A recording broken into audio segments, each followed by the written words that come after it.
Welcome to episode 230 of Real Health Radio. You can find the show notes and the links talked about as part of this episode at 7, so the word all spelled out, seven-health.com/230. Just a note before we get started, I'm currently taking on new clients. At the time of recording this, I have just 5 spots left. I specialize in helping clients overcome eating disorders and disordered eating, chronic dieting, body dissatisfaction and negative body image, over-exercise and exercise compulsion, and dealing with irregular cycles or cycles that have ceased altogether.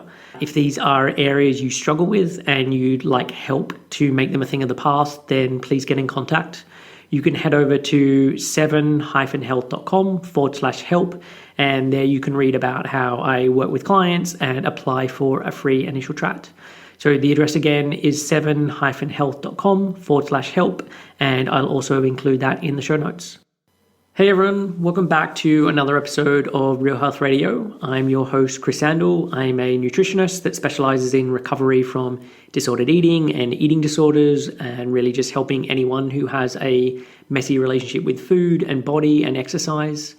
So this week on the show, I am back with another solo episode, and this is actually a topic I've been wanting to cover for a number of years. And while it's clearly something that I see as an important topic, I have to give credit to a past client for suggesting it. So she made the suggestion a couple of years ago and said that she thought it would be helpful to do an episode on brain changes that occur due to restriction. So changes that affect perception and beliefs and cognitive functioning.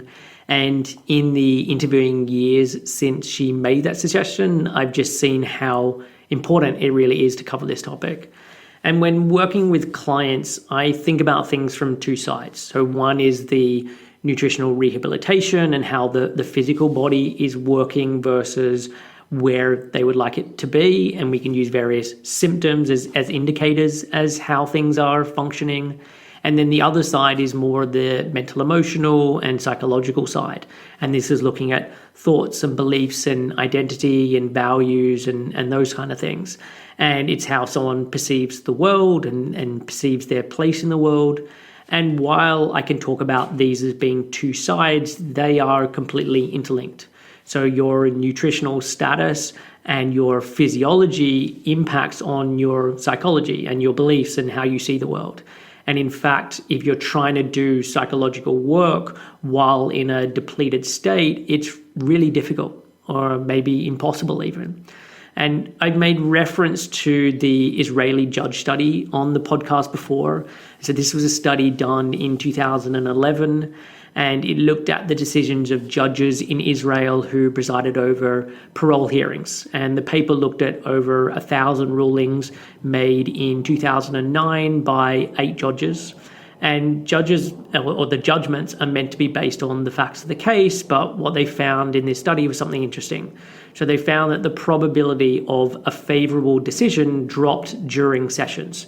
So at the start of a session, there was a 65% chance of a favorable reading or a favorable ruling, and this then dropped to almost 0% by the last ruling within each session.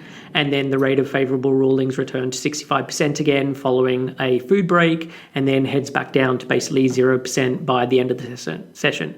So basically, if the judge was full and had good energy, a favorable judgment was likely. And as time went on and they became hungry and low in energy and more mentally depleted, they saw defendants in a different and more negative light and were less favorable in their judgments. And if we were to pull the judges aside first thing in the morning and ask why they'd made the decision, they'd be able to give an explanation. And if we pulled them aside just after their last decision before lunch and asked them why they made the decision they did, they'd be able to give a reason for that. And they would be able to, in both scenarios, decide or explain why they decided how they did. And in both instances, they would have felt that their decision was based on the merits of the case, not because of their physiology. But in fact, the level of blood sugar and how long they'd been continuously concentrating for was having an impact on the thoughts that they had, and then therefore the decisions that they made based on those thoughts. And this is an example of what happens in the short term when energy levels drop. But in this situation, or in this example, it's temporary and it's transitory. And by eating, cognitive function changes.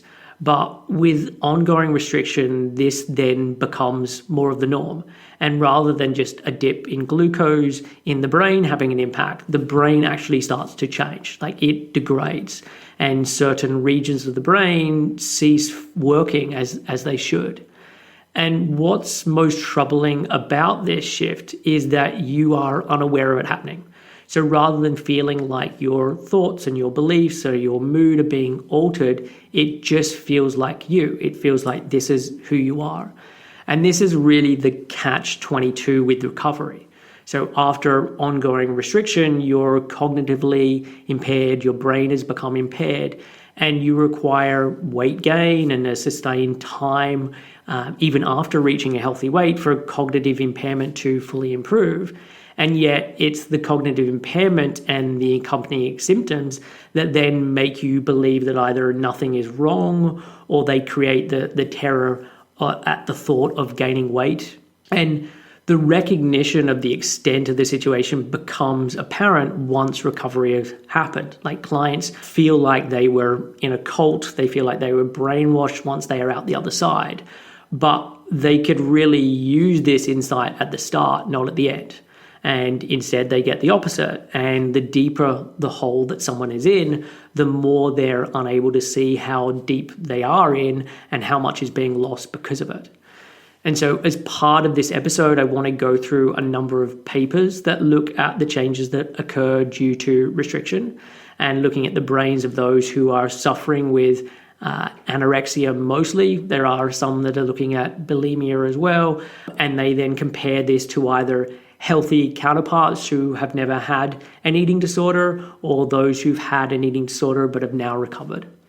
And anosognosia is a term that is really at the root of everything I'm going to cover here with these papers. And truthfully, it's a term that I've recently come across as part of doing the research for this episode. So anosognosia is a term originally used by neurologists to describe neurological syndrome in which people with brain damage have either complete or they have partial lack of awareness of the different neurological or cognitive dysfunctions. So previously, this would have been talked about as denial, that the person was in denial of what was really going on. But it's not the same as denial. So denial is psychological in reason. So we all have the ability to live in denial, and we also have the ability to overcome the denial. But with anosognosia, it's caused by physical changes to the brain and thus is anatomical in origin. So the changes in the brain are what are altering the thoughts. It's not simply someone's psychology. And it can be difficult or it can feel strange to comprehend how or why a person who is sick can't understand that they are sick. And this is especially the case when someone's symptoms just seem so obvious that it's hard to believe that this person is unaware. Oliver Sacks, who is an incredible writer or was an incredible writer, wrote a book called The Man Who Mistook His Wife for a Hat. And he talked about this problem. So, quote, "It is not only difficult, it is impossible for patients with certain right hemisphere syndromes to know their own problems. And it is singularly difficult for even the most sensitive observer to picture the inner state, the situation of such patients, for this is almost unimaginably remote from anything he himself has ever known." End quote.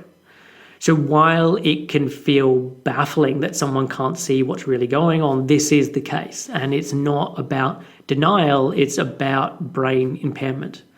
And thankfully, with something like anorexia or with an eating disorder, anosognosia is temporary. So it is caused by restriction and it abates with weight restoration and with recovery. But without this occurring, there isn't really logic or insight-focused therapy that can make much of an impact, which is why nutritional rehabilitation is always the starting place with recovery. Because without it, there isn't a proper functioning brain to be receptive to other forms of therapy. And I will say that this isn't a binary thing. So as I said in the description of anosognosia, it can be complete or it can be partial in terms of its lack of awareness. And in terms of anorexia, it's more likely to be at the partial end of the spectrum. So it's not like therapy is completely useless until full recovery has occurred. And a big part of therapy can be about building trust and having someone to start to share their fears and their concerns and being able to be compassionate and be able to model this for someone else. So in the early stages of working with a client, it's not like my only role is to say, just eat the food. It is to look for chinks in the eating disorder armor and where we can start to look for points of leverage to assist recovery or where someone can start to see how untrue a belief may be. So this is incredibly useful even in the early stages. It's just that it becomes easier to do and sticks more as nutritional rehabilitation progresses more. And this, for me, can also be a good yardstick for how someone is doing and if they're potentially relapsing or restricting again, even if it's unintentional restriction. Because people's awareness will fluctuate over time and they will be more aware when they're doing better, but lose that awareness when they're restricting or they're relapsing, but they won't actually notice that difference. But I can then notice it in the consults. And this can be both in terms of just their level of awareness, but also in terms of their mood and the kinds of thoughts that are coming up and the kinds of struggles they're having and the kinds of questions that they start asking that they weren't asking before when they were doing better. And what makes this whole situation especially difficult is society and what we've come to value in society. And society values so much of what an eating disorder values in terms of the pursuit of thinness and self-control and discipline. And these can easily then be seen as healthy impulses. So to say that someone who's having these thoughts has agnosia or anosognosia and they have cognitive impairment can seem strange, because if they have this issue, then so does the rest of the society. And this is equally difficult as well because these thoughts and beliefs can predate the eating disorder. So for most, it's not like they loved their body and felt completely comfortable in their own skin and then the disorder happened. It was already there and now it's still there. But there's a difference between beliefs that someone holds because of society, which can be changed with enough talking and with enough therapy, versus beliefs that someone holds because of changes to the structure and the functioning of their brain that will never change unless the brain is able to heal and rewire, which is what the studies I'm going to go through looks at. So with the papers, I'm not going to go through all the different brain regions in detail. I want to go through the papers at a practical level rather than a granular level. For one of the papers, it does make sense to discuss a particular region, as this is what the paper is all about, and it's pretty eye-opening with how connected it is to eating disorder thoughts and behaviours. But mostly I'm going to give a basic overview of the papers, and I'll include links to all of them in the show notes, which you can find at 7-health.com/230. The final thing I want to mention before going through the first paper is how revealing these papers are about the weight biasness within recovery, and biased in that thinking, if we can get someone to the very bottom of the healthy BMI category, then this is considered weight restored. And this really is a travesty, and it's something I've talked about recently in a number of my articles. So looking at the one on anorexia recovery, on binge eating disorder, I talked about it as part of the Minnesota Starvation Experiment podcast. Weight restoration hasn't occurred just because you've crept into the healthy BMI range and you were previously below it. For most people with eating disorders, they're never at this lower weight and still suffer and still have the same symptoms and still have the same brain changes. So long-term recovery rates would be much higher if we weren't falling for this trap that weight restoration means someone's hit a BMI of 18. And the reason that this is so important, because if someone is being told that they don't need to gain any more weight or they don't need a higher amount of calories, and the reality is different, this is going to have a really big impact. And without the further weight gain and without the further energy intake, the brain degradation that has occurred just never recovers. And so you get stuck in this same sort of hellscape of thoughts and judgments and beliefs, and you think that this is as good as it's going to get, and this is how things will be for the rest of your life. And if you spend the rest of your life with this same level of obsessiveness and worry, and you're in this knife edge, then relapse is going to be very likely. So I do really wish that recovery was focused on what the body truly needed to get better, rather than getting someone to some arbitrary weight and then saying that they're better and that's the end of it. And I would say that that is one of the limitations with these papers. So while they do look at different types and different subtypes of anorexia, and they also include bulimia, they are all focused on those with eating disorders at a lower weight. But I can tell you from my experience that this isn't just a problem if someone is at a low weight. Like, this happens across the weight spectrum. If someone is restricting and is sitting at a weight lower than their body wants to be. So just because your BMI doesn't fall below the normal range doesn't mean that what I'm going to cover as part of this podcast can't be a problem, because it can be, and it definitely is the case with the clients that I see. So let's look at the first paper. So it's called Brain Tissue Volume Changes Following Weight Gain in Adults with Anorexia Nervosa, and it appeared in the International Journal of Eating Disorders in June 2011. And the study was looking at how brain volume changes for adults with anorexia. So interestingly, the reason for doing this study was because there'd been many done in the same area, but with adolescents, and that they'd showed that adolescents had decrease in their brain volume with anorexia, and they wanted to see if the same changes occurred with adults. So the first aim of the study was to examine changes in brain volume accompanied by weight restoration among adult inpatients who met the criteria for either restricting subtype of anorexia or the binge purge subtype of anorexia. The second aim of the paper was to examine how brain volume in patients with anorexia at lower weight and normal weight compared to brain volumes of healthy control patients. So for it, there were 40 patients who recruited to participate. It was a functional magnetic resonance imaging study, so an fMRI study looking at their response to food. And to be eligible for the study, you had to meet the criteria for anorexia, except for amenorrhea. You had to have no other Axis 1 disorders other than major depression, be women between the ages of 18 and 45, be free of psychotropic medication, not be pregnant or lactating, not have any non-removable metal on the body or other contraindications for MRI, be medically stable, and have no history of suicide attempt or other self-injurious behavior within the previous 6 months. And then there were 26 healthy women who were then used as control participants who matched up in a similar way in terms of weight and age. And what the study found was that underweight individuals with anorexia had significant deficits in brain grey matter volume compared to healthy controls. And there was also an inverse correlation between the duration of illness and the lower volumes of grey matter. So this meant that greater brain volume deficits were experienced the longer a patient had anorexia. And these deficits in grey matter volume improved with short-term weight restoration, but they didn't fully normalize over the course of the 51-week study. And this could be a reflection in that it takes more than a year to fully recover brain matter, or that those in recovery just still hadn't gained enough weight to have this recovery occur over the time of the study.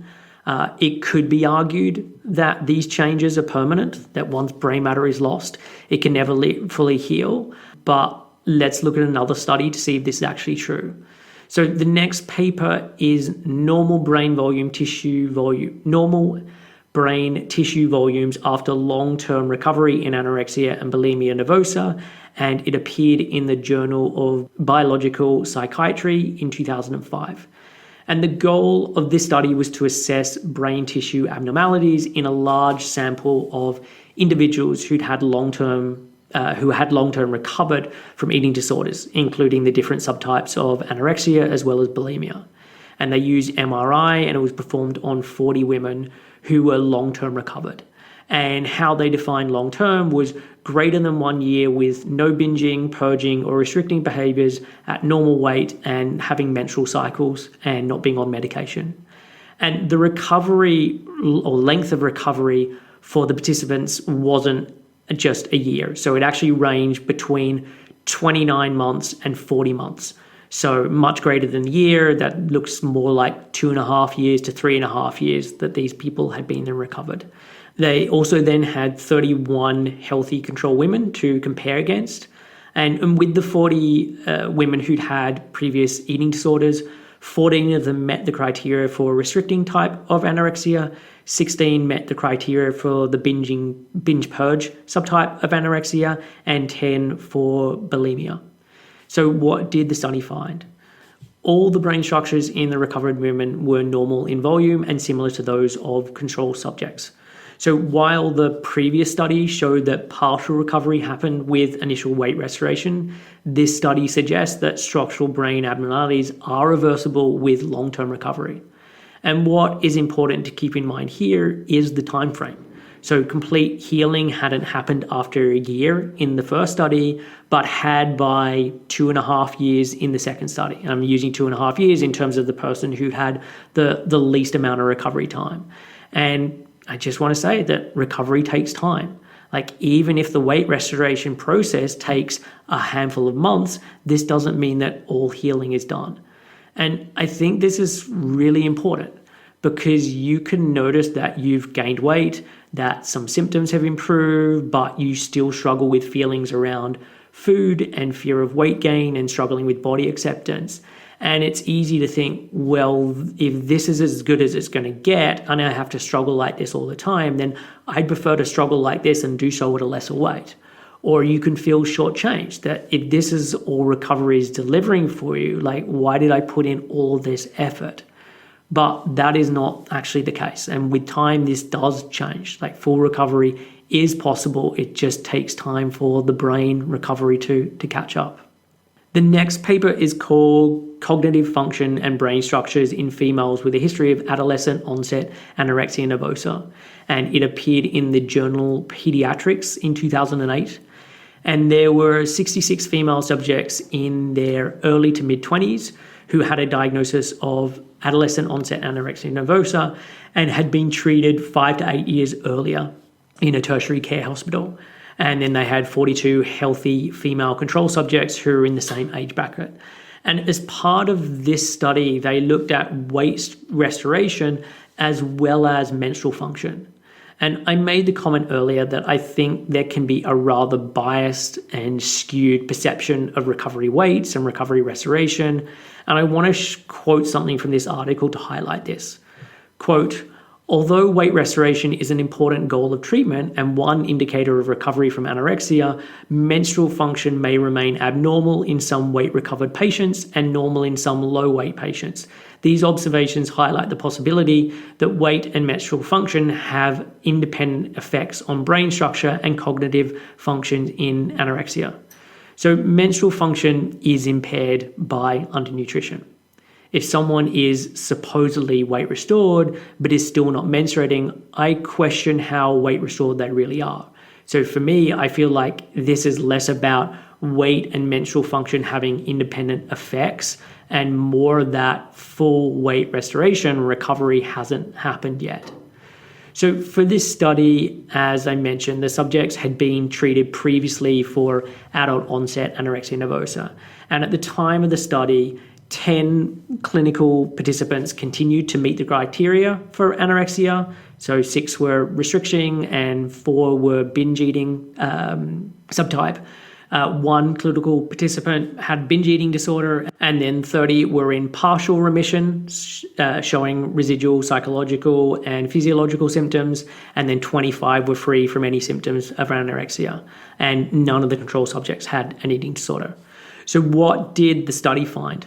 So subjects with anorexia who remained at a low weight had abnormal MRI scans. Weight-recovered patients had normal brain volumes.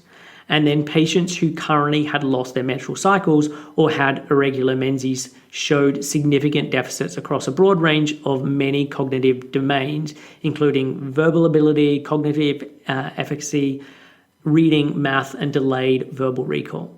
And this final point is really important. So weight restoration leads to structural improvements, but abnormal menstrual function were associated with cognitive deficits, even if the structural brain changes had resolved. And part of this, I think, is because of the crudeness of MRI. So just because an MRI shows structural improvements doesn't tell you that this area is now working exactly as it should be, or as well as it could be. And so this extra layer of information using the menstrual cycle can then be really helpful. Research has shown that low circulating estrogen levels coupled with amenorrhea have been associated with cognitive impairments in animals and in humans. And this can be the case irrespective of what structural changes to the brain have occurred or not. So again, this just points to the fact that it takes time for full healing to occur, and that rather than just looking at whether someone is supposedly weight restored, there are other factors that should be taken into consideration. And I would add with this, though, that getting a period back shouldn't be overvalued as a marker for recovery. So some people get a period early on in the process, and for other people, it takes a long time of restriction for their period to disappear in the first place. So while getting a period is important and obviously has an impact on cognitive functioning, just because a period has returned or that it never stopped doesn't mean that everything is okay. The last paper that I want to go through is called Implications of Starvation-Induced Change in Right Dorsal Anterior Cingulate Volume in Anorexia Nervosa, a really snappy title. And it appeared in the International Journal of Eating Disorders in November 2008. Up until this point, I haven't talked about specific brain regions, but with this one, I think it's relevant and helpful. And one, because this paper looked at a particular region, and then two, because this region is connected with both cognitive ability and with eating disorder thoughts and behaviours. So the brain region, as I mentioned as part of the name of the paper, is the right dorsal anterior cingulate, and this is abbreviated to right dorsal ACC. And let me quote the paper as it talks about the region. So, quote, "Dorsal ACC activity has been implicated in the reward circuit for food intake and is linked to several aspects of cognitive functioning and motor activity. Patients affected by starvation from active anorexia have decreased blood flow in the dorsal ACC. Decreased dorsal ACC activity is associated with increased motor activity and abnormal food intake behaviors in people without anorexia as well. Since blood flow changes have been related to volume changes, decreased volume in the right dorsal ACC may be related to increased drive to exercise and decreased appetite."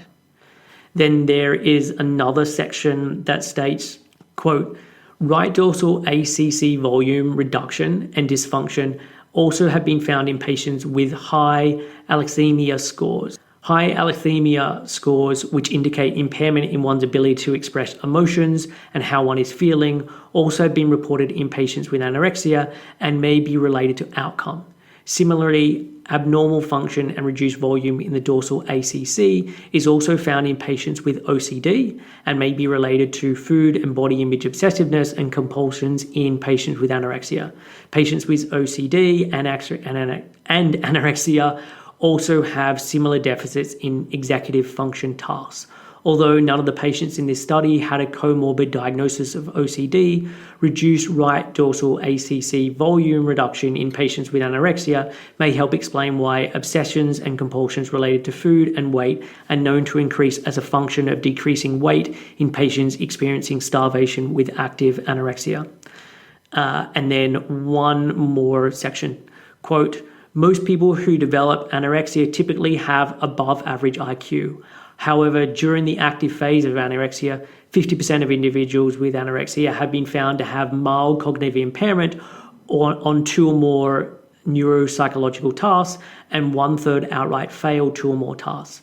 although there is usually no generalized intellectual compromise as evidenced by pre-morbid estimates of the wide range achievement test reading levels, several areas of verbal and non-verbal memory were significantly lower.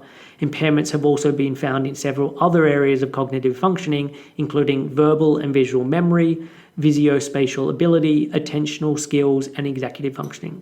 So I think those three paragraphs really sum up the importance of the right AAC, the right dorsal AAC, and how it can impact on the changes seen in an eating disorder. And it's not like it's just the right dorsal AAC and that is the only location that helps these different areas of functioning. So undoubtedly there are other areas that are also impacted in a similar way. It's simply that this is where this paper was focusing. And in fact, when I looked up anosognosia through the Treatment Advocacy Center, they have links to many papers looking at studies connected to different areas of brain. So they can then say this brain region is correlated or this brain region is not correlated with anosognosia. And there are many, and the same will be the case with the functions connected to the right dorsal AAC. But what I find so striking is how much the paragraphs I just quoted match up with what I've seen in practice and what I've experienced in practice. The clients that I work with are highly intelligent. Many are working in jobs that require this level of intellect, whether they are doctors or engineers or lawyers or are working in finance, or even those who aren't working in this kind of work. Like, it's very apparent that they are smart and well educated. And this then is the added wrinkle. Like, while the eating disorder is clearly having an impact on their thoughts and cognitive functioning, to them, it can seem hard to see or to feel, and they're able to have intelligent conversations and they're able to lead lives that require technical know-how, and they're able to do this. So it can be easy to think that they're not cognitively impaired, like this isn't affecting their brain. And for many, many areas of their life, this may be true, but there are areas where this is not the case. And for things like food and exercise and body image and weight, there clearly is an impairment.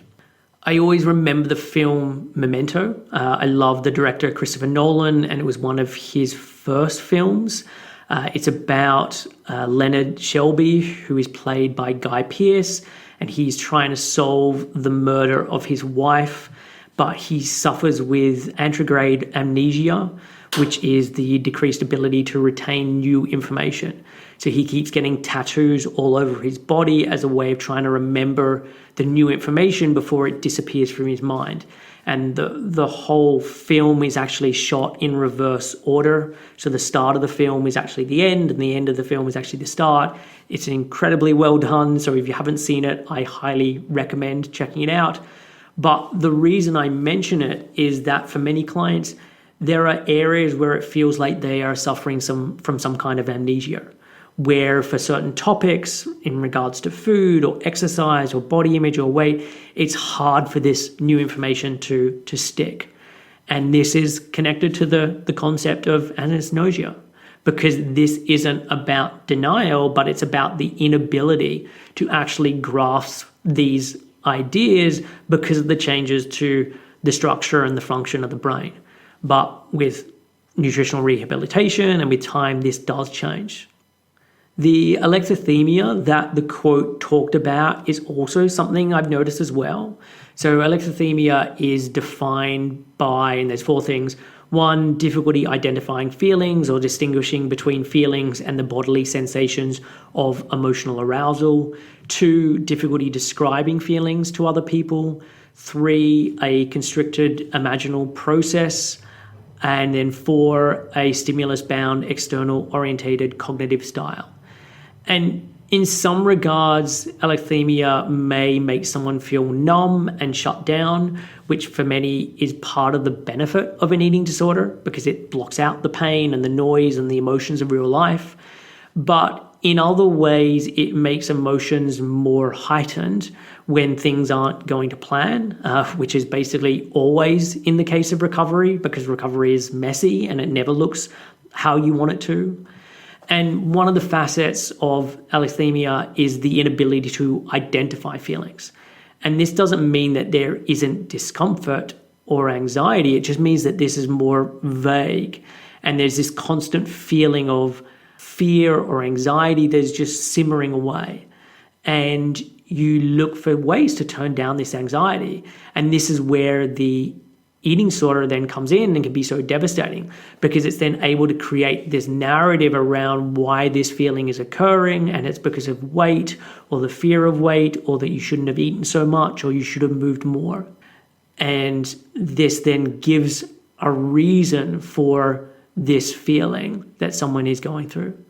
And allisthemia isn't something experienced by everyone with anorexia or with an eating disorder, but it is something that I see fairly regularly. And again, it's something that abates as time goes on as part of nutritional rehabilitation and as recovery gets further along. So getting back to the actual study. So the experimental group consisted of 18 patients. There were 6 males, there were 12 females, ranging in age from 15 to 41, who'd met the criteria of the DSM for anorexia and had received hospitalization in inpatient eating disorder unit between November 92 and December 1995. And then there were 18 sex and age match and height equivalent normal controls who were part of the study. So what did the study find? So let me read it in its own words. Quote, right dorsal ACC volume normalized after weight restoration in patients with anorexia. However, weight restoration itself, as measured by change in BMI, was not significantly correlated to restoration of right dorsal ACC volume. This suggests that there are other factors involved in restoration that occur independently of simple weight restoration. These factors may involve brain changes from psychotherapy, or possibly a reduction of cortisol, or something even simpler, such as thiamine replacement. Alternatively, it may reflect the extent to which neurological regeneration is impacted by the current energy balance, such that regrowth is only possible once a positive energy state, e.g. more calories consumed than burned, is achieved. End quote. So right dorsal volume and function does improve as part of recovery and weight restoration. And from my experience with clients, I tend to agree with the last sentence of that quote, that the reason the full restoration hadn't occurred in some is due to the fact that more calories are needed to facilitate this, and more calories as part of the restoration period to get someone to a higher level, but more calories needed on an ongoing basis. And something interesting that I've noticed with clients, and this isn't anything I've found in the literature, but is just something through clinical experience, is that prior to many clients having an eating disorder, they needed higher than average calories. It's common for clients to comment that before their eating disorder started, they used to eat lots of food, they used to eat much more than their friends, they used to eat more than their brothers, or they remember people commenting about how much food that they could put away. And they were doing this by simply responding to hunger, that they were hungry for more food and they ate more food. And if this is the case before an eating disorder, it's going to be the same after an eating disorder. They are simply wired in a way that means that they need more food and they use more calories than the average person. And so if I have a conversation with a client and they remember that this was the case for them, I want them to keep this memory front of mind, because it's too easy to look around and then think that they are eating too much because they eat more than other people, or that they should simply use the eating of others as a guide for themselves. But the reality is that this is not going to work. And for them to function correctly, they simply need more calories. And it's only the eating disorder and the meaning that is attached to eating more food than other people that makes this a negative thing. If that wasn't there, eating more calories is just, that's what my body needs. And this is why I think for some people they can get stuck, because they look at what they're eating and they think it must be enough because I'm eating so much food. And with this in mind, the paper then goes on to say, quote, With increasing pressure from insurance companies to discharge patients with anorexia before they are fully weight stabilized, inpatients may increasingly lack adequate time for the brain restoration that is needed to prevent rapid relapse and facilitate ultimate recovery from this often chronic illness, end quote.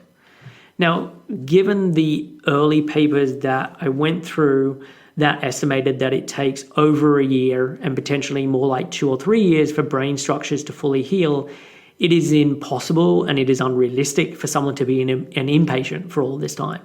And I also think it would be counterproductive for that to happen, as part of the neural rewiring that is needed for full recovery happens when individuals are able to make the choices of their own accord to eat a particular food or eat a particular meal or to not exercise, rather than simply eating what is put in front of them or abstaining from running because that is the rules of the facility that they're in.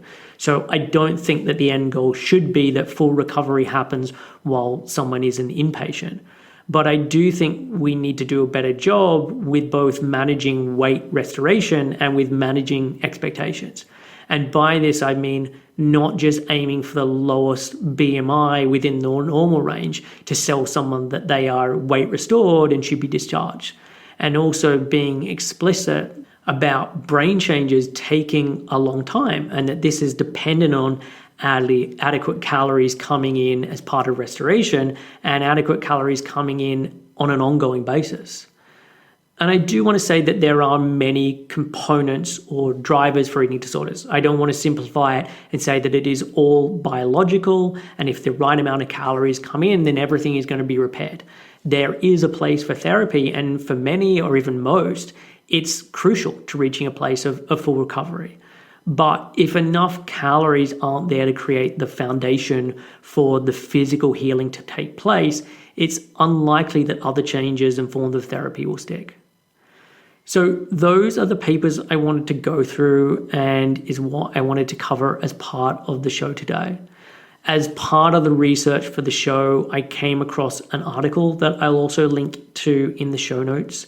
And it's aimed at parents with children or adolescents who are suffering with anorexia and are experiencing anosognosia.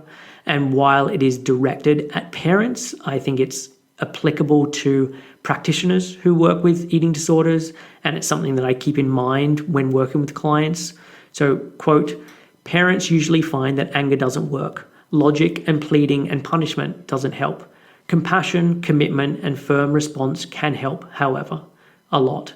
We can insist on restoring the brain, keeping the loved one going to treatment appointments, and providing an environment where recovery is the goal and optimism is the mood, even when they cannot.